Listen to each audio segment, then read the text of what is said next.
আজকে আমরা নতুন একটা বিষয়ে খুতবা দিতে চাচ্ছিলাম, কিন্তু অনেক দিনই ভাই আমাকে রিকোয়েস্ট করেছে যে আমরা যেই খুতবাটা দিব সেই খুতবাটা যেন শেষ করি। গত সপ্তাহে আমরা খুতবা দিয়েছিলাম মুসলিমদের আদব বা শিষ্টাচার, মনে আছে? আমরা সেখানে জেনেছিলাম আল্লাহ সম্পর্কে আদব, কোরআন সম্পর্কে আদব, রাসূলুল্লাহ সাল্লাল্লাহু আলাইহি ওয়াসাল্লাম সম্পর্কে আদব, এবং আরও অনেক বিষয় আমাদের অজানা রয়ে গেছে। এজন্য আমরা আজকের খুতবায় ওই গত সপ্তাহের খুতবাটা পরিপূর্ণ করার চেষ্টা করব, এবং যেটা আমি বলেছিলাম খুতবা দেওয়ার ইরাদা করেছিলাম, ইনশাল্লাহ আগামীতে আমি সেই খুতবাটা দিব। আল্লাহ তাআলা যেন আমাদের উপরে কল্যাণ, শান্তি, রহমত, বারাকা বর্ষণ করেন। আপনারা মনে রাখবেন, আমি যেই আদবগুলো বলবো এগুলো হচ্ছে রুকুন, মানে এর একটা যদি আপনি না করেন তাহলে ওই জায়গা থেকে আপনি ছিটকে পড়ে যাবেন। যেমন আল্লাহ সম্পর্কে যে আদব বলেছিলাম সেগুলো হচ্ছে আল্লাহ সম্পর্কে আদব রক্ষা করার রুকুন, তার একটাও যদি ভেঙে ফেলেন তাহলে আপনি আল্লাহর বান্দা থেকে বের হয়ে যাবেন।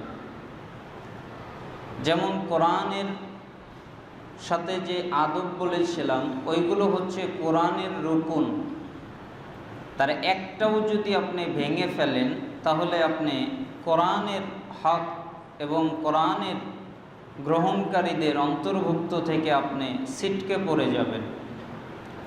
রাসূল সাল্লাল্লাহু আলাইহি ওয়াসাল্লাম সম্পর্কে যে আদবগুলো বলেছিলাম সেগুলো হচ্ছে রুকুন, মানে তার একটাও যদি আপনি পালন না করেন তাহলে আপনি রাসূল সাল্লাল্লাহু আলাইহি ওয়াসাল্লামের উম্মত থেকে বের হয়ে যাবেন।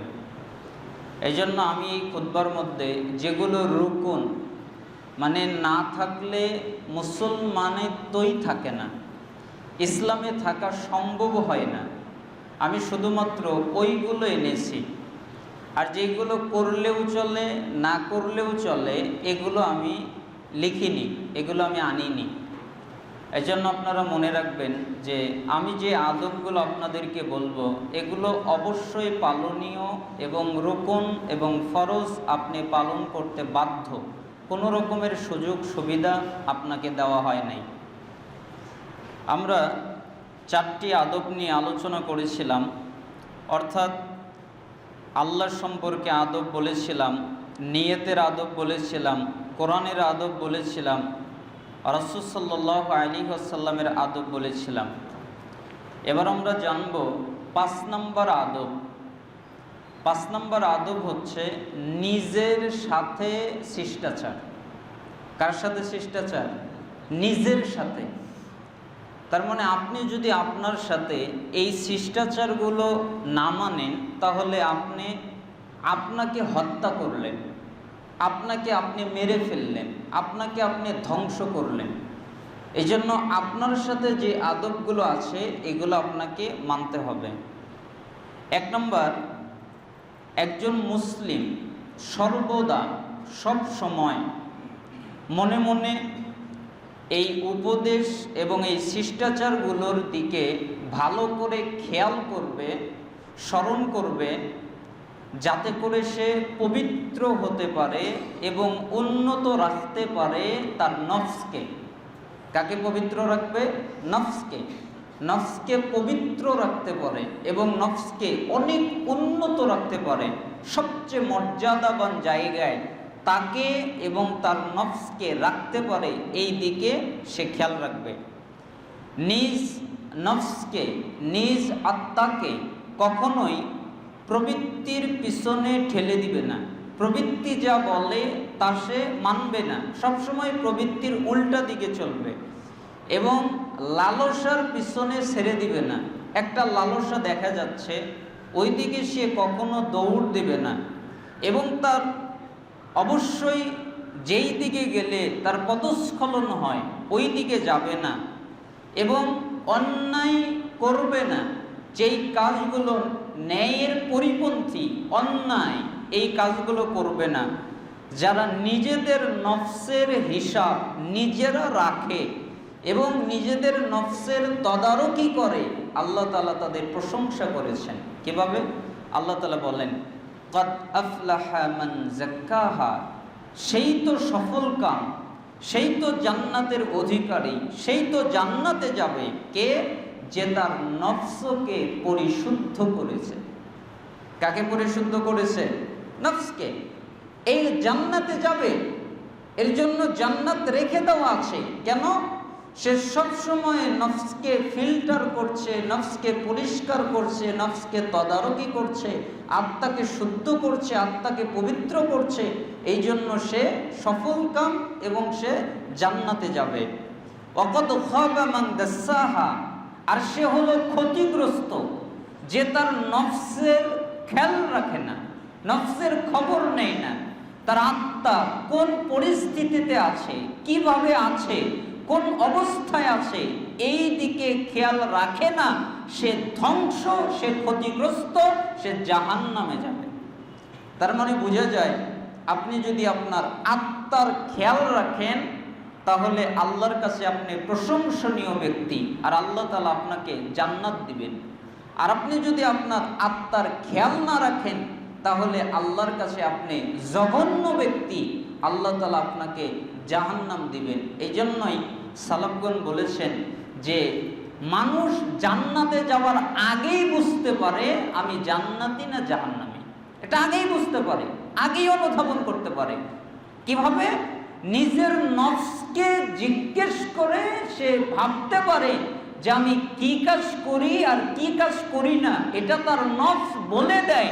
তখন ওই বলে দেওয়ার পরিপ্রেক্ষিতে সে বুঝতে পারে যে আমার অবস্থান জান্নাত হবে না জাহান্নাম হবে।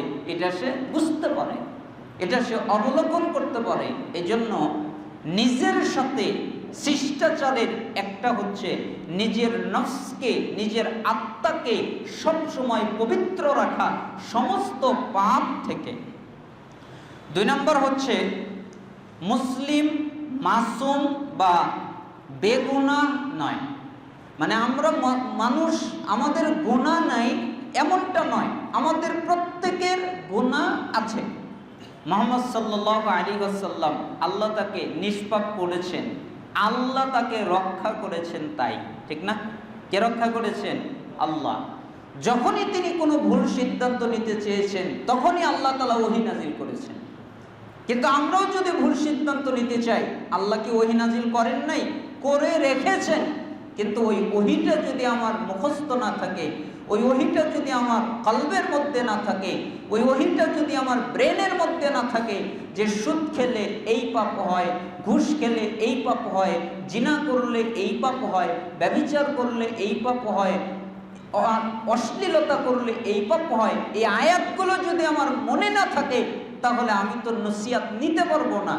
এজন্য সালাফগণ বলতেন যে মুসলিম গুনাহ নাই এমনটা সে মনে করবে না, বরং সে কখনো কখনো ভ্রান্তি এবং গুনাহে লিপ্ত হয়ে যায়।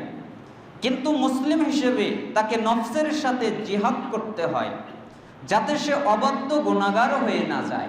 কার সাথে জিহাদ করবে? আত্মার সাথে, নফসের সাথে। মানে গুনাহ হবে, নফসের সাথে জিহাদ করে ওই গুনাহ থেকে আল্লাহর কাছে তওবা চাইবে। মানে ওই নফসকে আর গুনাহ করার পরে আবার গুনাহ করার সুযোগ দেবে না, তার আগেই সে নফসকে নিয়ন্ত্রণ করে রাখবে, নফসকে আটক করে রাখবে, নফসকে বেঁধে ফেলবে যেন নফস আর গুনাহ না করে।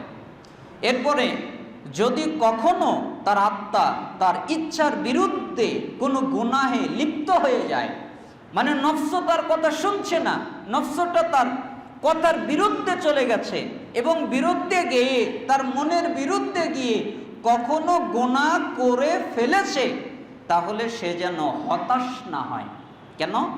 আল্লাহর রহমত থেকে নিরাশ যেন না হয়, বরং সে আল্লাহর দরবারে ফিরে আসবে এবং যত দ্রুত সম্ভব তওবা করবে এবং গুনাহের জন্যে তার নফসকে গালিগালাজ করবে, ভর্ৎসনা করবে, সম্ভব হলে নফসকে অনুমোদিত খাহেশ থেকেও বিরত রাখার চেষ্টা করবে, যাতে করে সে পরবর্তীতে আর কোনো গুনাহের দিকে না যায়।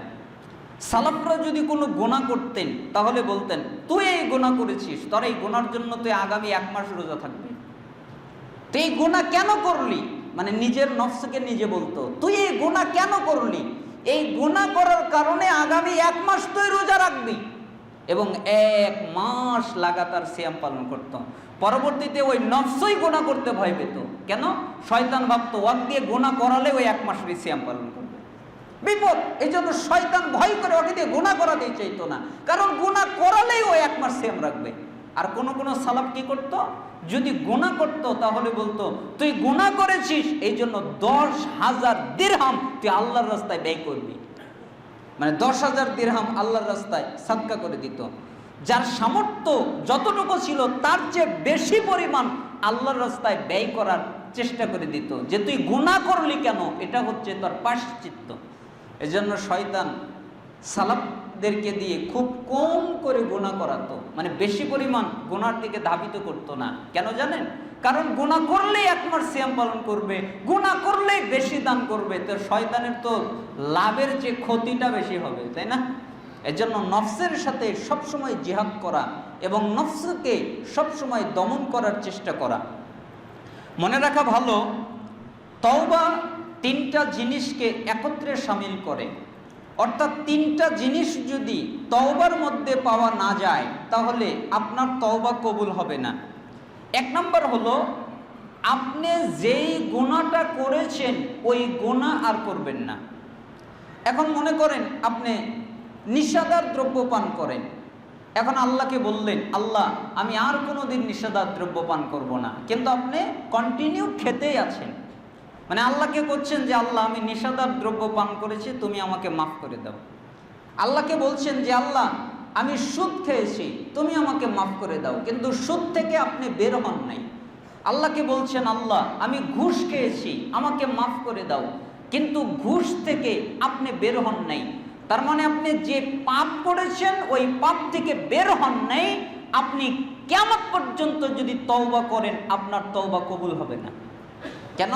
তওবা কবুল হওয়ার আগে আপনি যেই গুনাহ করেছেন ওই গুনাহ থেকে বিরত থাকতে হবে। ওই গুনাহ থেকে কি থাকতে হবে?